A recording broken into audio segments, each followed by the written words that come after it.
Stand. All right, guys, that I will be on here. My friend told me that, so then I'm trying to use this microphone. If it's any different, if it's better, if it was worse. All right. Let's talk about my work. I work so for those of you new here or who don't know me, my name's Jenny. I am a third-year family medicine resident. I am working at the Acute Respiratory Clinics. And what those are is it's kind of like an urgent care. And anybody who has any symptoms like runny nose, stuffy nose, is the video lagging for anyone else? Is the video lagging? Let me know, guys. I don't know how to change that. Maybe my internet sucks. But anyways, so anybody who shows up with respiratory symptoms like stuffy nose, cough, shortness of breath, sore throat, anything that goes in this region will be like diverted from either urgent care or the ED and come to the acute respiratory clinic.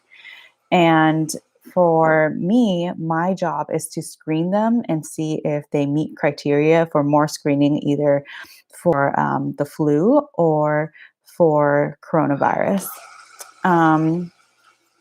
Let's wait till Stan finishes this drinking his water.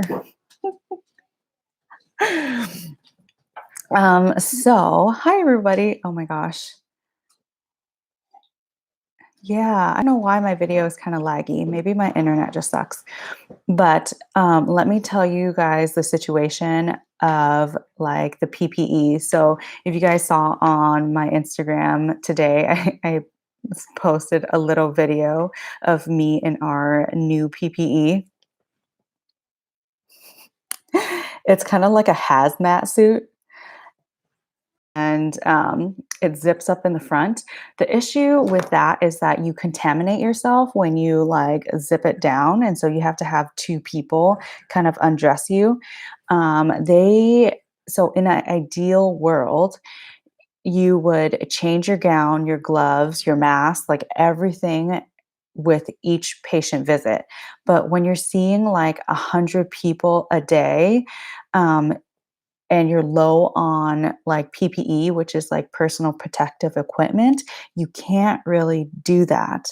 And so, what they're expecting us to do is to keep on the same gown all day long, unless you are going on a break, you need to use the restroom, or your patient like coughs all over you or like soils your gown somehow. We change our gloves with each patient, but we have to like wipe down our face shield, and that we try to keep on our mask. Like they want us to wear our mask all day and not take it off. If you touch your mask, you have to change it. And we try to limit that as much as possible. So I don't know if you guys wear masks before, but it's like kind of restricting and you can't breathe. So, like we are trying everything we can to limit our usage of this PPE. Another thing that my friends have been asking me, because they all want to help, and I really appreciate our community and trying to help us. One of the things that people are trying to do is like cloth mask, and we as a hospital are not accepting cloth mask or fabric mask at this time, because there are studies that have shown that these cloth masks actually increase the risk of infection. Wyatt, go to sleep, honey. Yeah, so these masks actually increase the risk of infection because they absorb like wetness and moisture, and then the bacteria and viruses and whatever grows on it more. So we are not using those masks at this time. So, but we really appreciate all of those of you who are trying to help. It means a lot to us. And so, yeah. some of the things that I have learned this week is so it's really hard because, like sometimes you see people with an asthma exacerbation and it shows as shortness of breath and cough. It's hard to distinguish. And right now, based on the studies from China, we don't really recommend using steroids at this time because it makes COVID-19 worse. With So now we just recommend using your albuterol. The other thing about nebulizers is that nebulizers sometimes will put viruses up into the air. Oh, mwah. Love you. Okay, say bye. Bye. Okay, go to sleep. Like, Okay. oh. Okay. Um, so with nebulizers, when using, okay, honey, go to bed. So when using nebulizers, it is also shown to put out like the virus into the air. And so when you use a nebulizer, the person that you're using it with can possibly get sick. And so we actually recommend people using a spacer instead, because when you have a spacer and you're using the albuterol inhaler, it's the same medicine that you're getting in the nebulizer. It just doesn't distribute the virus.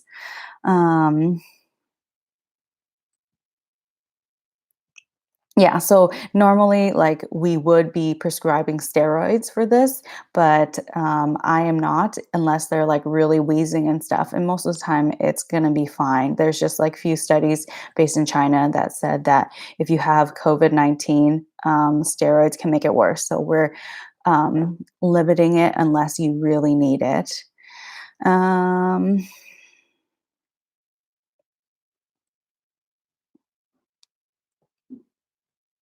Yeah, it's so hard right now to figure out this new way of like handling everything. What else is new from this week?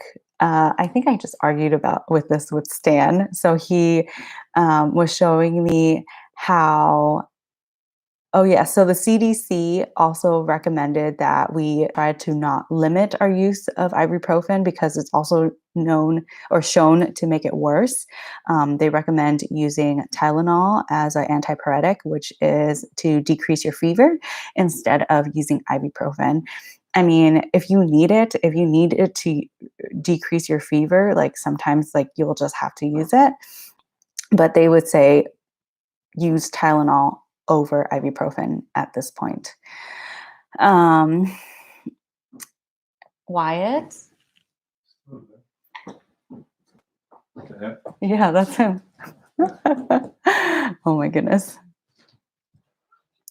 So I was just arguing with Stan about this earlier because then numbers just came out that said that the US has the most number of cases in the world right now. And he was saying why is that US has a smaller amount of deaths as compared to Italy, who has around 80,000 people who are sick, but a lot more deaths. And then so we finally came to the conclusion that, it's because there's not enough like ventilators to ventilate people who are sick. And that also depends on like people sick per capita. So a lot of their population is sick. So because it's 80,000 and they're like a smaller country, a lot of them are sick already. And so their healthcare system is like so overwhelmed. There's not enough hospital beds and ventilators and doctors and nurses and things like that to take care of the sick people. So after a certain threshold, like we as providers are unable, like we can just do so much, right? If we work 24 hours a day, 7 days a week, I can still only take care of so many people. At some point, I'm going to have to take a break, and there's no way we can take care of everybody. And by the rate that we're growing, we are growing faster than Italy. And so our healthcare system is not overwhelmed as of yet. And that's why we're doing social distancing to try to prevent that. And that's the whole point of like flattening the curve and decreasing the burden on our healthcare workers. And so that's the point of it. I know people are going to look at those numbers and think that, oh, the US is going to be okay because we have a better healthcare system, but that's not really the case. Italy has a great healthcare system as well. And like, it's not like they're a third world country, they're a developed country. And so it scares me just to see like all the things that they're going through and the things that they have to, like the doctors have to decide. Um, like I would hate to have to make a decision to choose between one person or another to save, like that's horrible. And I hope it doesn't get to that. And I hope that everyone thinks that we overreacted. But right now, like at least in Washington, the trajectory of the number of cases is going up pretty high. Oh, and then some symptoms. A lot of people who get this COVID-19 have, yes, it's true, have mild symptoms, but a lot of people, um, obviously with comorbidities, have a higher death rate, but this doesn't mean that younger people don't get sick as well. So um, there's like 20% or something like that of people who get hospitalized are still within their um, 20s to 50s or something like that. There was a good letter from a nurse. I think he was like 30, and he said that he had um, COVID-19 and ended up in the ICU and stuff like that. So there are people who are my age, 30, who've gotten sick, otherwise healthy, no other comorbidities. And so, yeah, that it is a scary thing. You guys have a lot of questions on here. Hold on, let me just read through them real quick. Okay. Um, yes, like with this, everything is getting harder for healthcare workers, not only like healthcare workers, but the people who help us with the cleaning and the laundry. We're going through lots of laundry. Like I strip down all my scrubs and every day, and I don't wear my own clothes. So I just wear scrubs in the garage and then I hop into the shower. That's why my hair is still wet. Um, so yeah, everybody is like spread so thin right now. Yeah, so I think I talked about this yesterday about chloroquine and Plaquenil and like hydrochloroquine and all that stuff. Like these medications are only for inpatient where they're about to die and it's like a last resort. It has like adverse effects. It's a really strong drug. Yes, it's been around for a long time, but it's used to treat like lupus, and people need this medication and now it's on back order. So it's not something that you would take prophylactically. I also talked about this yesterday, how a husband and wife heard Trump talk about it on the news and decided that they were going to take some that was like for fish or something like that. And they ended up dying, or the husband died and the wife ended up in the ICU, but she recovered. But basically, it can cause like QT prolongation and arrhythmias. And so, yeah, if you can, like, like everyone, it really, even if you have, like, just everyone should act as if they already had COVID-19 and should just stay home, spend time with their family, reconnect with everybody and ride it out. Because the more you go around, the more you interact with other people, the more likely you can get sick. And you don't know if you're that one person who will end up in the ICU or need a vent. And it's really hard because yesterday we said it as well. We don't want like frequent visitors into a room with someone who has a positive COVID-19 because then you can't really like quarantine them if they're going to keep visiting and then going home and visiting and coming home. So we are testing healthcare workers more if you have like some of the symptoms and because you are exposing yourself to a lot of patients and healthcare workers as in if you come into contact with patient care. If you work in administration when you don't see patients at all, then the criteria for testing is a little bit different. Um,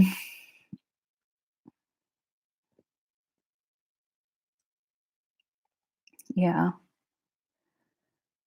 Oh my gosh. Well, I'm glad you guys are all here to talk to me about these things. And I feel like I'm always like so up and down and up and down and up and down. Like it's a rough day and then it's a good day. And um, I feel like we all should focus on the things that we can do. Like I appreciate everyone so much for trying to help.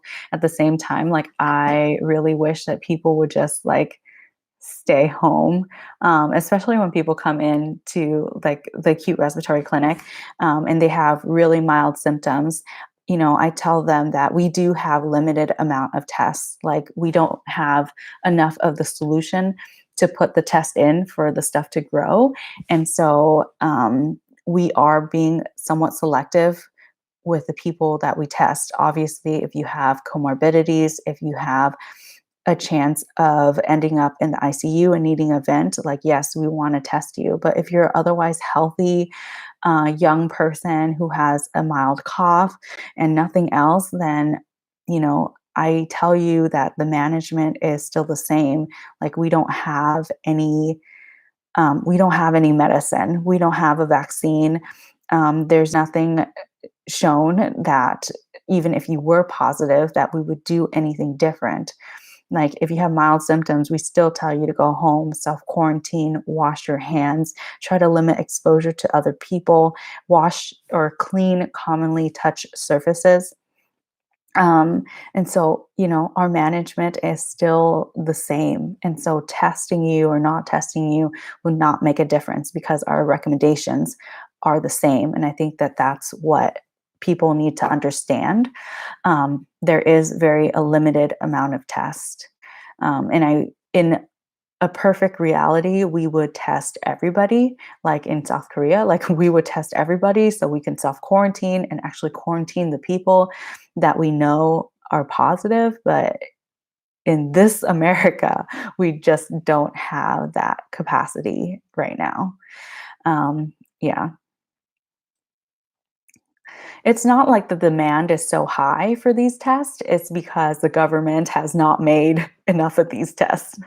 Um, you know, as I said in my first video, like originally the WHO had offered their test to us so we can start screening in the beginning, but we as Americans are kind of arrogant and thought that, oh, we can develop our own tests so that the revenue from the test would stay in America instead of going to an international organization.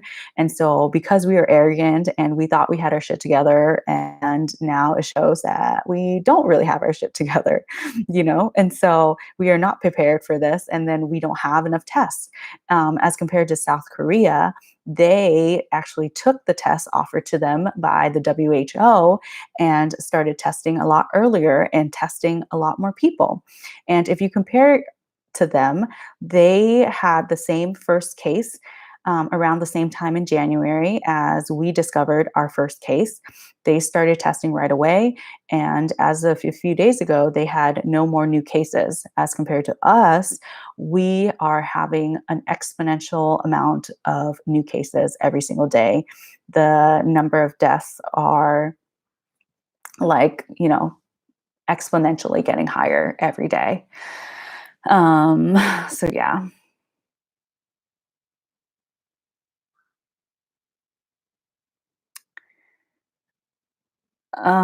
I don't understand about this no mask, no entry thing for stores. What kind of stores are implementing that? Because honestly, like you guys don't need to wear a mask unless you are sick yourselves. Or if you come into contact, or if you're a caregiver and you're really close to someone who is sick. Because I've seen people wear gloves and mask and they're like touching their face or touching their glasses and like still wearing the gloves. Like that it, like these protective equipment is not going to protect you from your own like bad habits. You know what I mean? And so we as healthcare workers actually need these masks because we do things that disrupt the virus and put them into the air. Like I had a patient cough in my face yesterday because I was this close to her and she wasn't wearing a mask and she was like tiny, a little kid. And so I don't expect her to wear a mask, but I was like really close to her and she like coughed in my face. But I don't expect you to be this close, to anybody.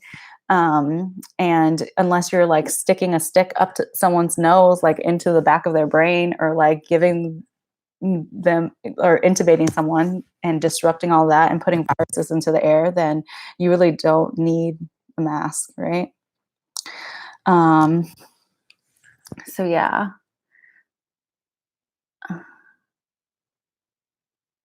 Yeah, we're not giving any medicine right now. It's all supportive care. Like,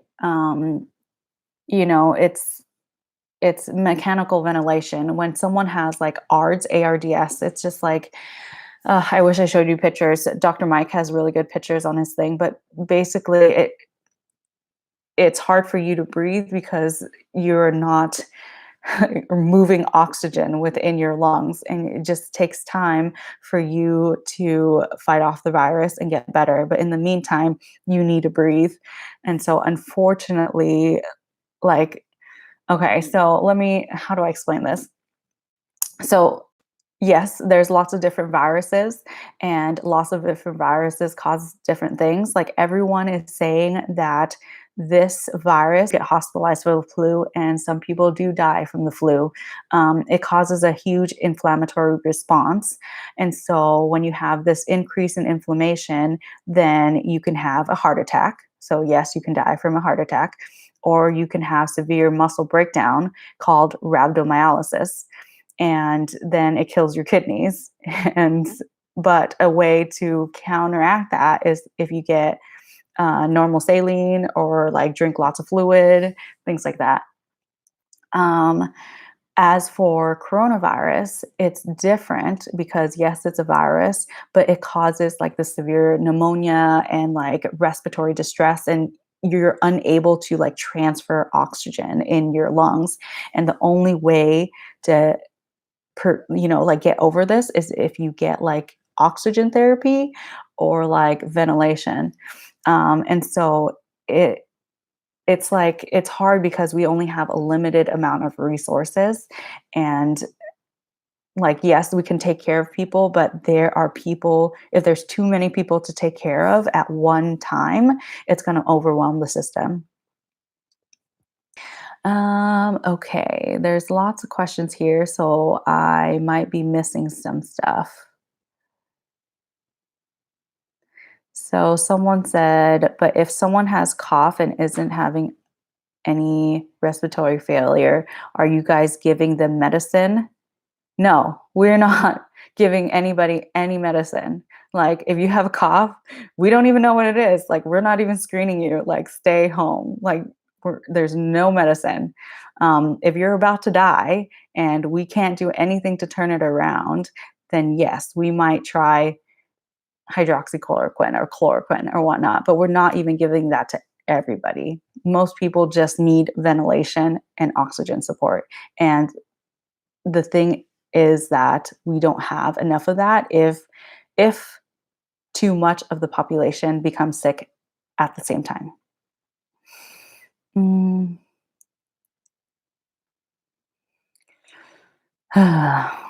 Okay, let's see.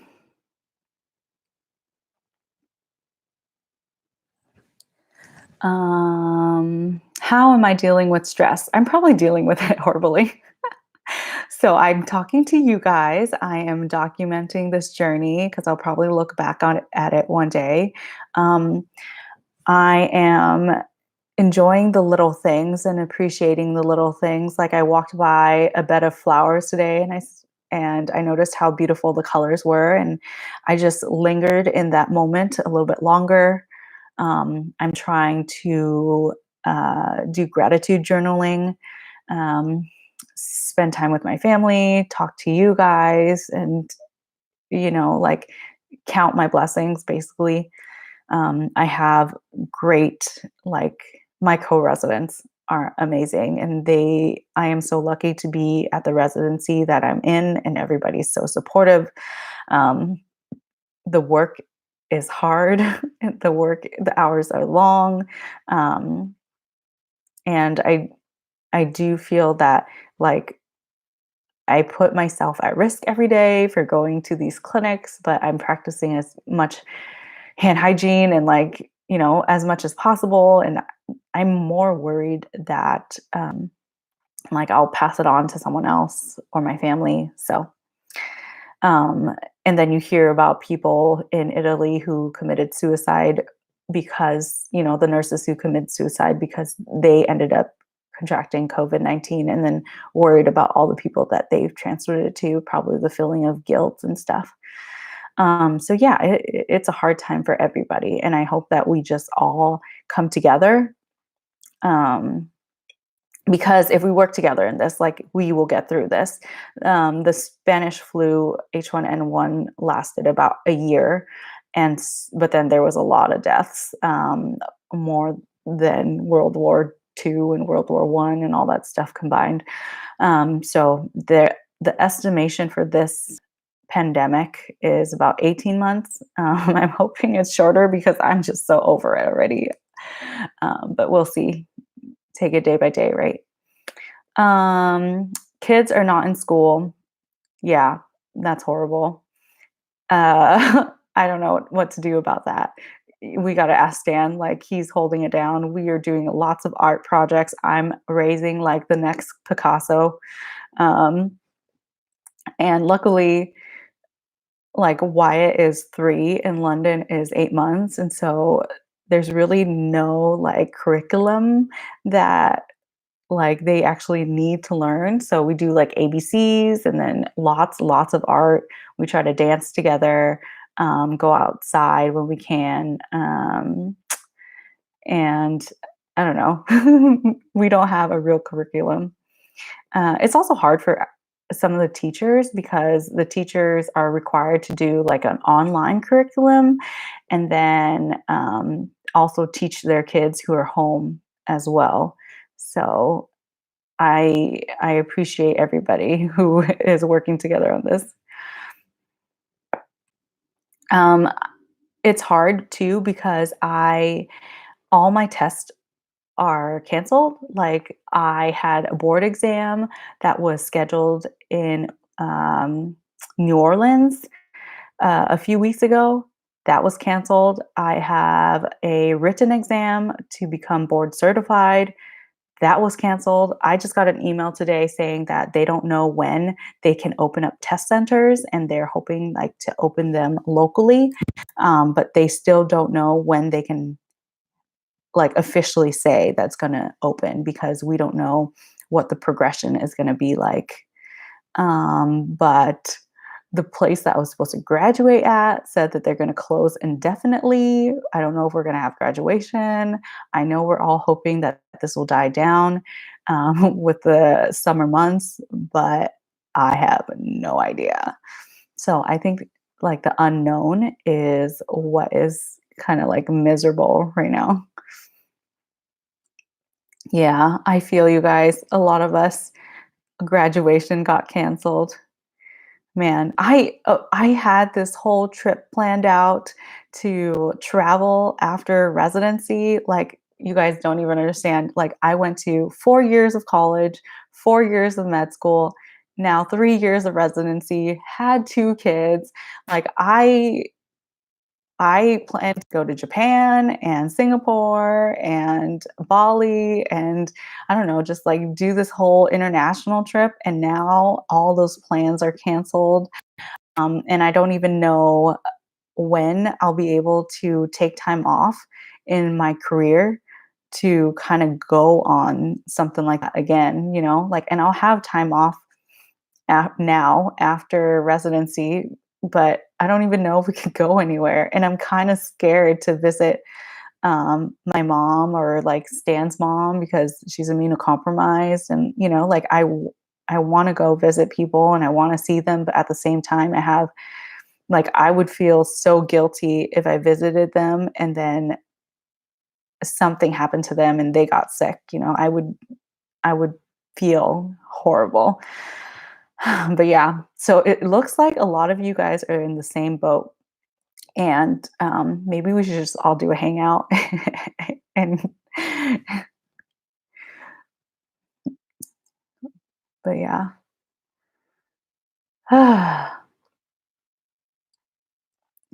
So I hope you guys are all feeling a little bit better. Those are my for today. My institution actually wants me to do a video on proper donning and doffing of PPE. Basically, what that means is just putting on and taking off, how to properly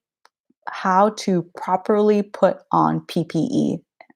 So yeah, they want me to make a video and they're going to put it on their site. So yeah, I'll keep you guys all updated. I'm still breastfeeding. I'm using the Willow. I'm using bags, and I'm cleaning really well. So yeah, that's that. All right, I will probably see you guys again tomorrow. I know I keep saying that I want to make videos. There's okay. Let me just answer this question. There is no such thing as overtime in residency. Like if I work more than 80 hours a week, that's called a duty hour violation, but I do not get paid overtime. So I do not get paid enough for this. All right. All right, guys. So call it a night. I know every night I tell you guys that I'm going to make a video, and because it makes me really happy when I make a video because then I can watch it back. But at the same time, I love talking to you guys on here. So if I don't make a video, if it doesn't come out, then I'll probably do another live like this. Let me know if you guys have any other questions that I can talk about tomorrow, and we'll go from there. Maybe I'll ask you guys questions on my Instagram stories, and then you guys can leave me questions on there or just leave it at the end of this video, and then we can talk about it tomorrow. It can be about anything. Um, so yeah, or maybe you guys want to hear from Stan. I don't know. He might be tired though, if there's a high request. All right. Good night, everyone. Peace.